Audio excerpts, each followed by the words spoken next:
Hi, Miss Fuji ko. Ako nga pala si Gary. Taga rito sa Bulacan. Matagal na akong tagapakinig ng iyong channel. Kaya naman, naisip kong ipadala rin ang aking kakaibang karanasan sa masaya at bawal na bagay na naganap sa aking buhay. Nang magpasa hanggang ngayon ay nagaganap pa rin paminsan-minsan. Isa po akong registered nurse sa Manila. Sa isang sikat at mamahaling ospital ang aking pinagtatrabahuhan. Kahit busy kami sa trabaho, ay hindi naman nawawala ang kasiyahan, lalo't kapag may mga medical mission na ginaganap kung saan pwede kaming sumama. May mga bangko din kasi na sister company nitong pinagtatrabahuhan kong ospital at madalas silang mag-sponsor ng medical mission. Kapag ganoon ay siguradong out of town yun dahil kadalasan ginaganap ang medical mission sa malalayong probinsya kung saan walang ospital at hindi na naaabot ng serbisyong medikal ng gobyerno. Madalas umaabot palagi ng 3 days ang ganoong lakad. Oo nga, at iyon ay isang medical mission at hindi pa mamasyal. Pero kahit papaano ay nag-e-enjoy na rin ako dahil ibang environment ang makikita. Ang mga tao naman na pinagsisilbihan namin doon ay masasabing very accommodating at appreciative sa tulong na aming naibibigay. Kahit halata ang kanilang kahirapan ay palagi pa rin nakangiti at nagpapasalamat. Maliban sa check-up para sa maraming sakit. May libreng gamot din kaming dala pati mga vitamins para sa mga bata. Kaya naman isang malaking medical event yon sa isang probinsya kapag nagpupunta kami. Kapag ganoon nga ay umaabot sa 4 ng malalaking bus ang service namin. Naroon na ang lahat ng kasama pati ang dalang mga gamot, medical equipments. Kasama rin namin sa bus lahat ng volunteer mula sa iba't ibang company, lalo na ang mga taga-bangko na nag-sponsor ng aming medical mission. Kaya marami ang bagong mukha at mga bagong makikilala. Pati mga high-ranking officials ng ospital ay kasama namin at mga espesyalistang doktor na volunteer din sa medical mission. Isang araw noon, ipinatawag ako sa admin. Naka-maternity leave ang isang staff nila at kailangan nilang na mag-aasikaso ng participants' confirmations. Bali sa maghapong yon ay admin duty muna ako. Mag-i-email at tatawag ako sa mga HR ng mga company na kasama sa medical mission para i-confirm at kunin ang list ng mga pangalan na confirmed participants sa event. Ang admin office rin kasi ang maglalagay ng seat number kung saan uupo ang bawat isa o kung saan ba sasakay ang bawat participant. Ganoon kami ka-organize sa ganoong event. Naging maayos naman ang pakikipag-usap ko sa mga representative ng mga company na tinawagan ko sa araw na yon. At excited na ako sa pagdating ng araw ng medical mission, lalo at 80% ng mga participants mula sa iba't ibang mga company ay mga babae. Siyempre, dahil binata naman ako, noon kaya hoping ako sa ganoong event ako makakatagpo ng aking magiging kasintahan. Sumapit ang araw ng pag-alis namin papunta sa medical mission. Maaga pa lang ay naroon na ako sa may gilid na bahagi ng luneta dahil naroon nakahilera ang 4 na bus na gagamitin. Pero kaming admin ay nasa isang malaking van daw sasakay. Naroon din kasi ang ibang mga magagaan na gamot sa amin. Nakita ko sa listahan ng seat plan na may 3 babae na taga-bangko ang makakasama namin sa van. Nakatayo ang supervisor ng admin sa may unahan at may hawak na listahan. Lahat ng darating na hindi alam ang seat plan o bus number na sasakyan, isa kanya magtatanong. Pero dapat alam na nila yon dahil 2 days before ang event ay nag-send na kami ng seat plan sa mga company representatives. Kaso normal na yata sa mga tao ngayon ang makakalimutin. Kaya naka-anticipate na rin kami. Ilang saglit pa ay may 3 magagandang dalaga ang lumapit sa supervisor ng admin na si Ma'am Joy. Tapos itinuro ako ni Ma'am Joy sabing, "Gary, assist mo sila. Diyan sila sa van naka-assign." "Okay po ma'am," sagot ko naman. Tapos lumapit ang 3 dalaga sa akin. Sabi ko kaagad, "From what company kayo mga ma'am?" Sabi naman nila na halos magkakasabay. "PS Bank po sir." Sabi ko naman, "Gary na lang. Hindi naman ako officer dito. Regular staff lang din kagaya nyo. By the way, anong mga pangalan nyo?" "I'm Ivy." "I'm Jessie." "And I'm Elizabeth." Pakilala pa ng 3. "Gary ang pangalan ko. Gary lang ha, walang sir sa simula." Wika ko pa na medyo nagpapatawa para gumaan naman ang atmosfera namin at hindi mailang sa isa't isa. Kailangan yon, lalo at sa iisang van kami sasakay. Makalipas ang 30 minutes ng paghihintayan ay nakumpleto na lahat ng participants. Kaya agad nang umalis ang 4 ng bus. Saka palang sumakay si Ma'am Joy sa van. Tapos sabi niya, "Parang mali ang seat number ko ah. Hindi ko na-anticipate ang sizes ng mga upo. Sige, ganito na lang. Para hindi sila masikip. Palit kayo. Miss, dito ka sa tabi ni Gary. Roy, lipat ka sa inalisan ni Miss Ganda." Sabi naman ni Elizabeth, "I'm Elizabeth po ma'am." Sabi naman ni Ma'am Joy, "Pwede nyo nang isuot ang pinadala naming mga nameplate sa inyo para matawag kayo properly sa inyong pangalan."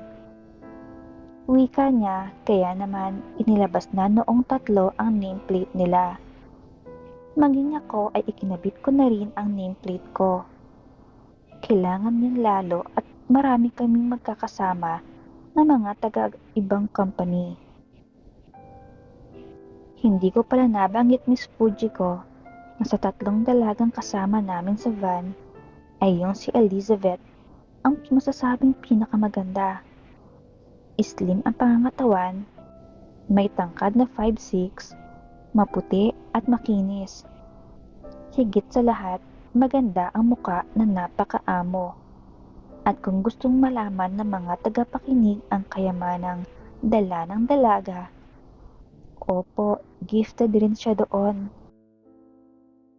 Kaya naman tuwang-tuwa ako noong maging magkatabi kami. Napakabango niya rin kasi amoy bulaklak. Nag-enjoy ako sa aming biyahe kahit masakit sa katawan dahil malayo. Sa Cagayan Valley kasi ang destinasyon namin. Kaya talagang napakalayo. Makalipas ang 3 oras ng biyahe, ay naramdaman kong bumigat na ang balikat ko. Noong tingnan ko, ay naroon na pala sa balikat ko si Elizabeth. Nakasandal at mahimbing na ang tulog niya. Maging ang kanyang buhok ay nakalilay malapit sa mukha ko, kaya naman amoy na amoy ko ang samyo noon. Nakita ko sa rear mirror si Roy na nakatingin sa akin. Kasamahan ko rin siya na isang nurse, pero may ka-live-in na siya, kaya hindi na siya masyadong pumoporma sa mga kasamang dalaga, lalo at taga-admin office rin ang kasintahan niya. Nakita kong kumikindat siya sa akin, tapos inginunguso si Elizabeth na nakahiga ang ulo sa balikat ko. Hindi lang ako umimik. Makalipas ang 1 oras ay nagising naman si Elizabeth. Tapos napatingin sa akin. Hala, Gary. Sorry. Mukhang kanina pa ako nakahiga sa balikat mo. Ang sabi ko naman, ayos lang. At least nakatulog ka. Hayaan mo, malapit na tayo sa isang stopover. Wika ko. Tapos umupo na siya ng tuwid.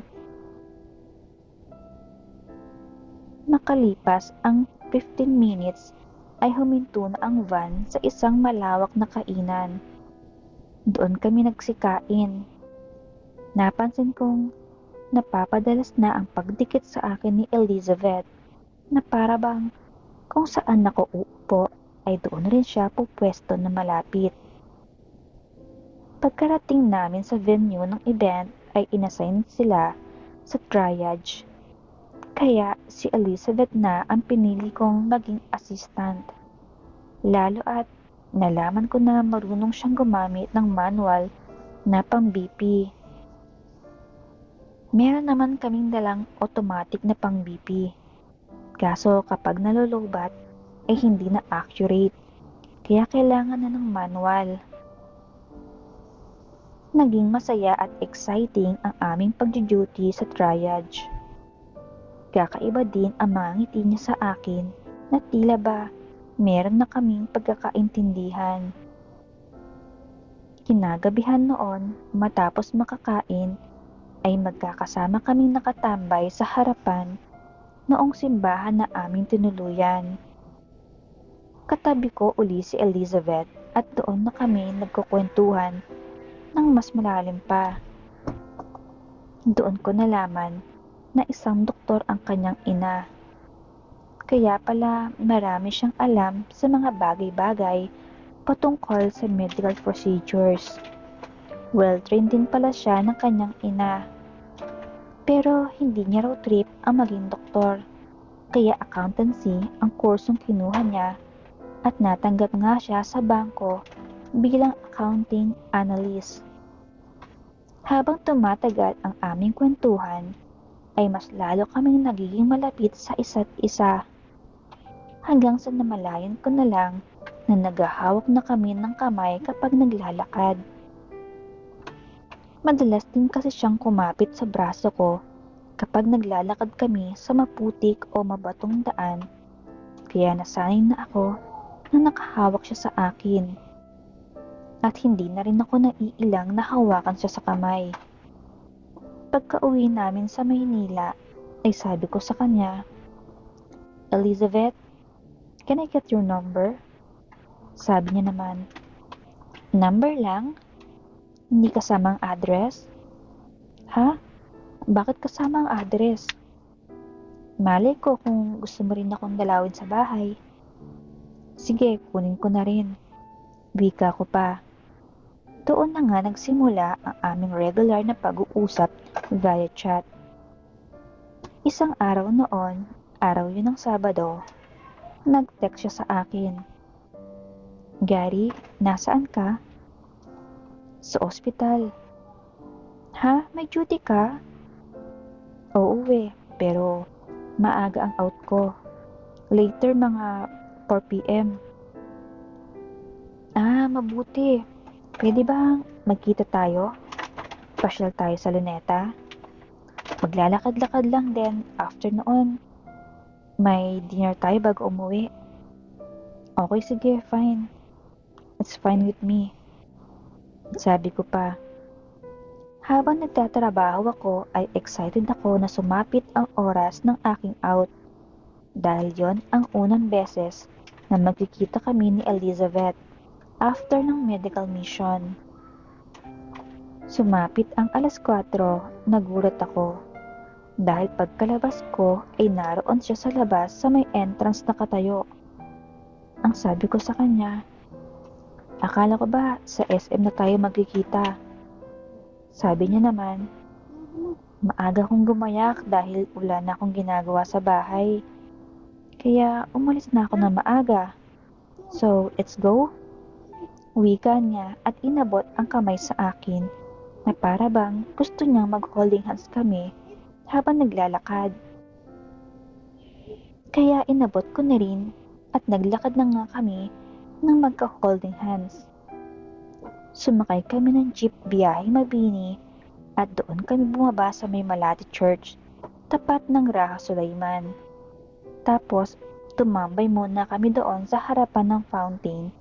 Saka kami naglakad-lakad sa Baywalk habang kumakain ng nilagang mais. Noong maupo kami sa gilid ng seawall ay sabi ko sa kanya, Beth, pwede ba kitang maging girlfriend? Bigla naman siyang nasa mid at napaubo. Tapos sabi ko muli, oh, may masama ba sa sinabi ko? Ah, wala naman. Nagulat lang ako. Akala ko manhid ka. Matagal na tayong close. Matagal na tayong naghahawak kamay pero wala kang mga pahaging sa akin. Ni hindi mo nga ako binobola. Pero ramdam ko ang pag-care mo naman sa akin. Akala ko tuloy bilang magkaibigan lang ako sa'yo. Naku, hindi. Mahanap lang ako ng tamang pagkakataon para sabihin to sa'yo. Tsaka, gusto ko na makilala mo rin muna ako bago mag-alok ng relationship. 3 buwan na tayo magkakilala at nag-uusap. Siguro naman, sapat na yun para makilala mo ako. Sabi niya naman, oo, pumapayag ko, Gary. Matagal na kitang gusto. Simula pa lang noong medical mission. Sa tingin ko nga, mahal na kita. Malungkot na kasi ang buong araw ko kapag wala kang chat sa akin sa umaga. Iniisip ko agad na baka may iba ka ng chinachat ng good morning. Sabi ko naman, hala siya, alam nang naka-duty ako sa umaga at hindi naman pwedeng may hawak akong cellphone dahil bawal yun. Hihintayin ko pa ang break time saka ako makakahawak ng cellphone. Saka ako pwedeng mag-chat sa'yo. Oo, naiintindihan ko naman yun ngayon. So, paano? Girlfriend mo na ako ha? Be good to me. Oo naman, mamahalin kita at palaging ipaparamdam sa'yo kung gaano ka kahalaga sa akin. Sagot ko naman. Magmula nga noon ay naging magkasintahan na kami ni Elizabeth. Makalipas ang 1 linggo, ay pinakiusapan niya ako na kung pwede ko daw ba siyang dalawin sa kanila. Dahil ipapakilala niya daw ako sa kanyang mami. Ang sabi ko naman na oo, walang problema.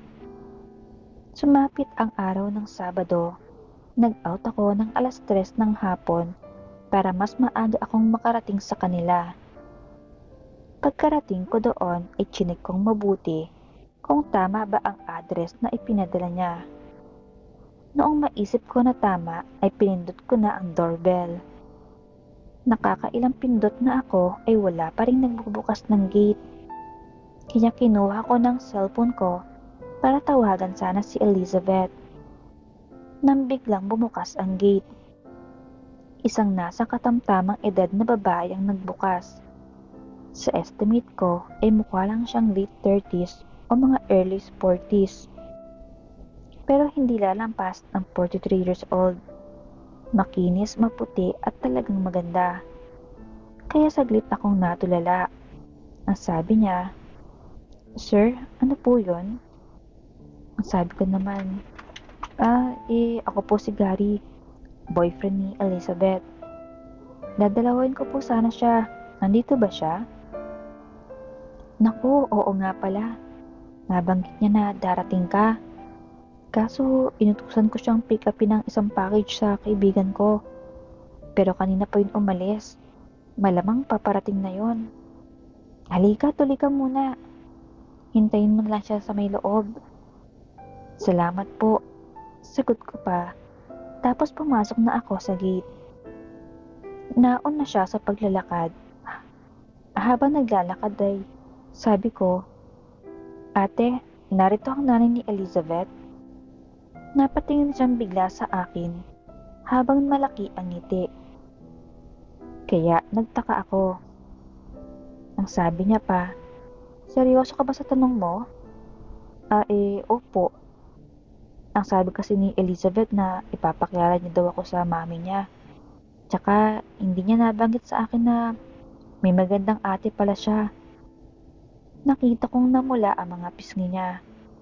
Kaya nagtaka ako uli at sabi ko, "Bakit po? May mali po ba sa sinabi ko?" Sabi niya naman, "Walang ate si Elizabeth at ako ang mami niya." "Ha? Seryoso po kayo? Hindi po kayo mukhang may anak na dalaga. Parang mas matanda lang kayo kay Elizabeth ng 5 taon." Sabi niyang muli, "Ikaw alam mong hulihin ang kiliti ko. I like that." Nahiya tuloy ako sa sinabi niya.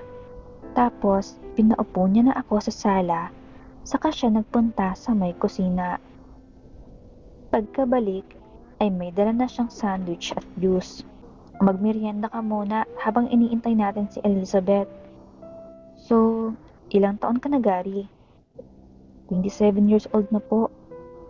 Ang sabi ni Elizabeth sa akin na isa ka raw nurse sa Maddox. Opo. Ilang taon ka na rin nagtatrabaho? 5 years na po. Sagot ko pa, tapos marami pa siyang tanong sa akin tungkol sa background ko. Napansin ko nakakaiba ang titig niya sa akin. Tila kumikislap ang mga mata niya. Sa tingin ko nga ay nakatitig siya sa labi ko. Tapos panay ang lunok ng laway. Hanggang sasabihin niyang, "Ang swerte naman ng anak ko. Nagkaroon siya ng kasintahan na kasing bait at kasing gwapo mo. Sana ako din." Sabi ko naman, "Nasaan po pala ang tatay ni Elizabeth?" Ang sabi niya kasi patay na. Pero parang hindi totoo dahil may bitterness kapag sinasabi niya yon. Napatawa naman, sabing, "Hindi pa patay ang tatay ni Elizabeth. Pero parang patay na rin dahil hindi naman kami nakakasama. At kaya naman siya may bitterness dahil nakikita niya sa Facebook na may anak na rin ang ama niya na dalaga. At naka-full support and monitor ang tatay niya doon sa anak sa bagong asawa. Samantalang hindi man lang siya magawang kamustahin. Kaya siya ganoon magsalita sa kanyang tatay na itinuturing niyang patay na." Napatango-tango na lang ako sa kwento ng nanay ni Elizabeth na si Sheila. Tapos sabi ko, "Ma'am, saan po ba kayo nag-work ngayon?" Ang sabi niya naman, "Hindi na ako nag-work ngayon. Pero isa akong licensed doctor. Pediatrician ako." Tapos nung iwanan kami ng tatay ni Elizabeth, ay hindi na ako nagtrabaho. Nagtayo na lang ako ng pharmacy. At yun na ang naging kabuhayan ko hanggang ngayon. Meron na nga akong 4 na branches na aking pharmacy. "Talaga po, ma'am? Isa kayong doktor?" Tanong ko pa na parang nagulat. Pero naalala ko rin bigla na nasabi nga pala yan sa akin ni Elizabeth noong nasa medical mission kami. Sabi niya naman, "Oo, isa nga akong doktor." "Bakit? Hindi ba yun naikwento sa'yo ni Elizabeth?" "Hindi po eh. Medyo matipid siya sa impormasyon tungkol sa pamilya niya." Kaya pala." Sagot niya pa. Ilang saglit pa ay dumating si Elizabeth.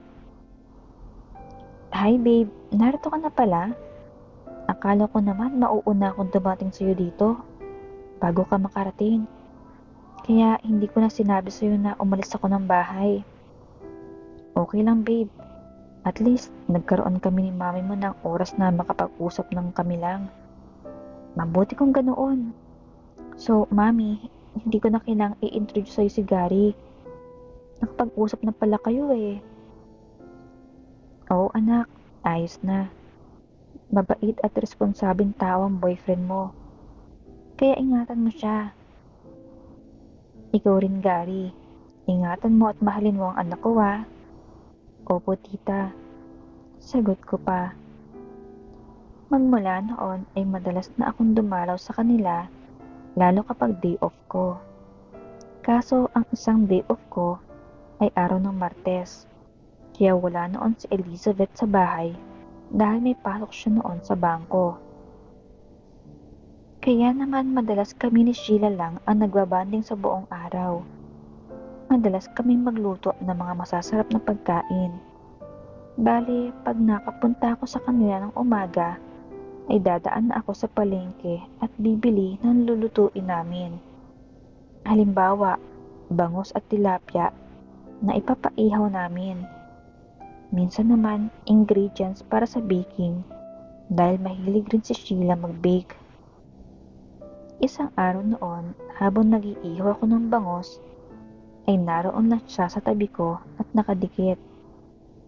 Nang biglang gumulong ang bangus dahil natabig ko ang screen na pinag-iihawan namin. Kaya mabilis kong sinalo ang gilid. Ganon din ang ginawa niya. Kaya nagkahawakan kami ng kamay. Tapos nagkatinginan sa isa't isa. Tapos sabi ko na lang, "Ako nang bahala dito, Sheila. Doon ka na lang muna sa loob. Mainit dito, oh. Mangingitim ka." Sabi niya naman, "Ikaw hindi mo ako tinatawag na tita kapag wala si Elizabeth. Saka, anong tingin mo sa kulay ko? Hiram solution at sabon? Natural kaya ang kulay ko na maputi. Kaya kahit pa magbilad ako sa araw, ay hindi ako iitim." Ay, napansin mo pala? Para kasing hindi ka bagay tawagin tita kapag tayo lang. Lalo at napakabata mo pa at maganda. Tapos pagdating naman sa init na araw, hindi tungkol sa pag-itim ang point ko. Maaari kang magka-skin cancer kapag overexposed ka sa araw. Kaya sige na, pumasok ka na, para hindi ka na mainitan ng todo. Ngumiti naman siya at sumunod. Noong pumasok ako, nakita kong nakatulala siya habang nakasandal sa may lababo. Lumapit ako sa kanya at magkatapat ang aming mga mukha. Hindi ko alam kung anong nag-udyok sa akin na mas lalo pang lumapit. Akala ko ay itutulok niya ako, pero hindi niya ginawa. Pumikit lang siya, kaya itinuloy ko na nga ang pagtawid sa aming munting distansya. Nagtuloy-tuloy na nga yon hanggang sa namalayan ko na lang na naroon na kami sa kanyang silid, hinihingal at pagod na pagod. Narinig kong sabi niya, "Gary, mali ito. Bakit natin ito ginawa?" Sabi ko naman, "Sorry Sheila, hindi ko rin alam ang sagot sa tanong mo pero hindi ako nagsisisi sa ginawa ko. Gusto ko yun at gusto kita." "Oo, ako rin naman, Gary, pero mali ito. Ayoko ma-broken hearted ang anak ko at ako pang dahilan. Pero mahal na kita, Sheila. Higit pa sa pagmamahal ko kay Elizabeth. Gary, please, huwag mong sabihin yan. Mahal na mahal ko ang anak ko. Hindi ako papayag na masaktan siya dahil sa akin. Anong gagawin natin? I-deny natin ang totoo nating nararamdaman?"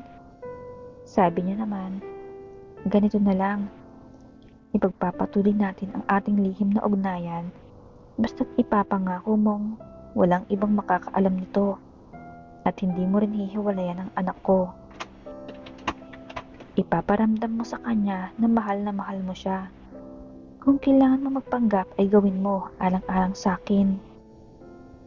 "Okay, sige Sheila. Pumapayag na ako sa gusto mo." Sagot ko pa. At magmula noon ay nagsimula na nga ang aming lihim na pagkakaintindihan. Tuwing day off ko ng Sunday ay naroon ako sa bahay nila Elizabeth at si Elizabeth ang inaasikaso ko. Makikita naman ang kaligayahan sa kanyang muka at wala siyang pagdududa sa kanyang isipan Nagpapasalamat pa nga siya sa akin dahil magmula daw noong maging kami, napansin niyang masaya rin palagi ang kanyang ina at blooming. Sabi ko naman, dahil siguro sa dalawa na ang may tuturing niyang anak, siya at ako, kaya naging mas masayahin si Sheila. Kapag day off ko naman ng Martes, ay maghapon din akong naroon sa kanila para si Sheila naman ang asikasuhin ko. Nagpatuloy ang aming samahan hanggang sa magkaanak kami ni Elizabeth at nagpakasal. Doon na ako tumira sa kanila dahil si Mami Sheila ang nag-aalaga sa anak namin kapag mga araw na pares kaming ni Elizabeth na may pasok. Pero yung sa amin ni Mami Sheila ay nagpapatuloy pa rin hanggang sa ngayon. Oo, may mas edad siya sa akin. Pero mas masarap siyang mag-alaga sa paraang hindi ko naiisiping humanap pa ng iba. Nang kahit kulang madalas ang pag-aasikaso sa akin ni Elizabeth, ay napunan naman ni Mami Sheila. Noong umidad ang anak namin ni Elizabeth ng 3 taong gulang, ay nagpasya siyang mag-abroad sa Dubai. Accounting supervisor ang magiging posisyon niya doon at 6 na doble sa sahod niya dito sa Pinas ang matatanggap niya doon. Kaya niya tinanggap. Noong nasa Dubai na si Elizabeth, ay mas lalo kaming naging malaya ni Sheila. Namuhay kami na parang mag-asawa at natutulog sa iisang kama kasama namin ang anak ko sa kwarto. May sarili nga lang siyang kama, kaya hindi rin ako nangungulila sa pag-alis ni Elizabeth. Makalipas ang 1 taon, ay nagulat ako nung malaman kong nagdadalang tao si Sheila. May hawak kasi siyang pregnancy test pagkalabas ng CR at may 2 guhit yon. Kaya nasabi ko na lang, Sheila, bakit? Paano yun nangyari? Sabi niya naman, pasensya ka na Gary. Gusto kong magkaanak ulit. Kaya itinigil ko ang pag-inom ng proteksyon. Huwag kang mag-alala. Hindi natin kailangan sabihin kay Elizabeth ang totoo. Ang pagkakaalam niya ay may dinidate akong lalaki. At sasabihin ko na ang lalaking yun ang ama nitong dinadala ko. At nawala lang yun bigla dahil may pamilya na pala. At ayaw kong panagutan. Dahil sa mga sinabi ni Sheila, kaya wala na akong nagawa. Isang gabi, noong tinawagan ako ni Elizabeth, Babe, alam mo bang nangyari kay Mami? Alin doon? Yung buntis siya o yung iniwan na siya ng lalaki na karelasyon niya? Pareho, babe. Kawawa naman si Mami. Alalayan mo siya sa kanyang pagbubuntis ha. Kung kailan tuloy siya nagkaedad, saka siya uli na buntis. Kailangan niya ng taong mag-aalalay sa kanya. Babe, ano kaya kung mag-resign ka na sa trabaho mo sa ospital? Kaya naman natin mabuhay mula sa ipon mo at sa sahod ko rito. Malaki rin ang monthly income ni Mami sa kanyang negosyo. Para naman may kasama siya sa bahay araw-araw. Baka kapag na-depress siya ay bigla na lang mag-delete ng sarili. Sabi ko naman, sige kakausapin ko si Mami mo. Oo babe, kausapin mo siya. Ayokong may mangyaring masama kay Mami. Mahal na mahal ko siya at siya na lang ang magulang na meron ako. Oo babe, iingatan at aalagaan ko rin si Mami mo. Salamat babe ah. Oo, walang anuman. Magulang na rin ang turing ko sa kanya. Sagot ko pa. Matapos naming mag-usap ay kinausap ko nga ni Sheila kung gusto niya bang mag-resign ako para may kasama siya sa bahay. Ang sagot niya pa, oo naman Gary, gusto ko yon. Makakasama kita ng mas mahaba araw-araw. Lalo ngayon na magiging masaya ng pagbubuntis ko.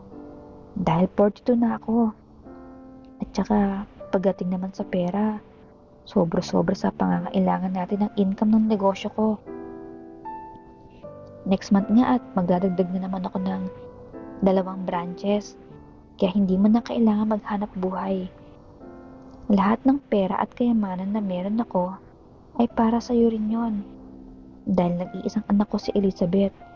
At kapag nawala ako sa mundong ito, ay sa'yo ko na rin iiwan ang magiging anak natin.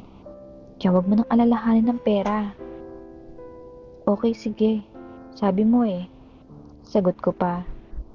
Magmula noon ay mas naging masaya ang lahat sa loob ng pamamahay. Maging ang asawa kong si Elizabeth ay masaya dahil lumaki na daw ang pamilya namin. May kapatid na siya. At sabi niya, pagka-uwi niya raw ay mag-aanak kami ulit para dalawa ang anak namin. Makalipas ang 5 taon ng kontrata niya ay umuwi na siya ng Pilipinas. 3 buwan lang ang lumipas ay nagdalang tao na rin siya kaagad. Kaya nagpatuloy pa ang masaya naming buhay. Tapos si Elizabeth ay tumigil na sa pagtatrabaho. Tumutulong na lang siya sa mami niya sa pag-aasikaso ng mga pharmacy, lalo at naging 6 na branches na yon. Kapag wala si Elizabeth ay saka naman sasalisi si Sheila sa kwarto namin para mabigyan ko siya ng kailangan niyang atensyon. Hanggang sa ngayon ay tuloy-tuloy pa rin ang aming masayang ugnayan sa loob ng pamamahay. Ayun, my loves, isa na namang magandang kwento ang ating natunghayan. See you in the next story, my loves ha. At bago matapos ang kwentong ito, ay huwag makalimot mag-comment ng kahit ano. At dapat nakapag-subscribe ka na ha. Salamat, my loves. Take care and bye-bye.